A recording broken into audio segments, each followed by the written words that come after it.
Hello, welcome to my final presentation. So basically the concept of my database is based on a smart system in hospitals. So basically,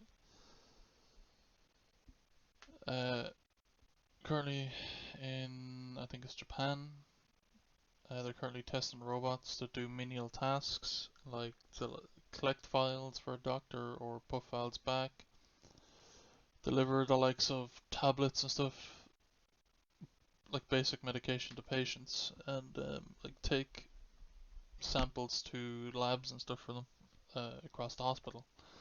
So it allows nurses and doctors more time to basically just work with the patients. Right, so I'll show you a few of my, I suppose, a bit more complicated queries. So first I'm going to do here is a AND with two ORs in it.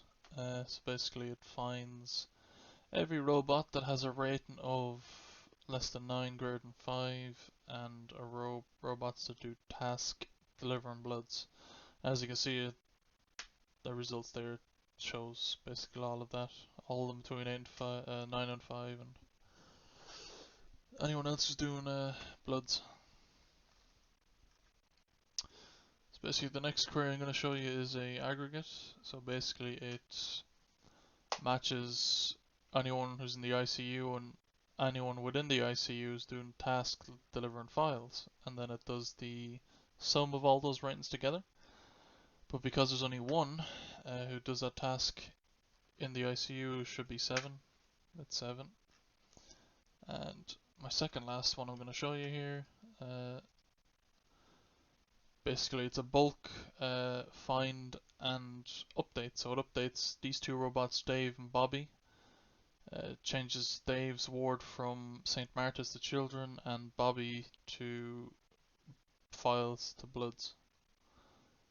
And it changes those two, as you can see there. And then the final one I'm going to show you here is I'm going to create an index, 2 indexes, one for searching for names, so it's searching for text within these headings, within robot names and robot tasks.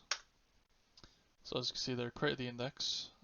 So basically you can only search any text you want only within those two fields. So as you can see here, I'm searching within name, and it's that should be Bobby.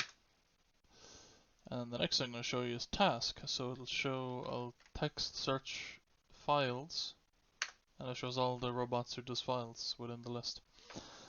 That's pretty much the end of that. So basically I talked about NoSQL versus relational databases in the last video. So I'm just going to talk about a bit about the polyglot persistence. So basically they're hybrid databases.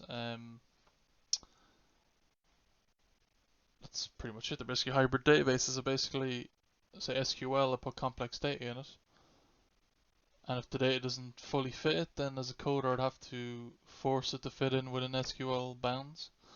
But say if I create a hybrid with Mongo and SQL, then the complex data would be able to put in easier, because I could put the data, some data in Mongo, some data in SQL, and it just flows better and improves performance and speed, and that's basically about it.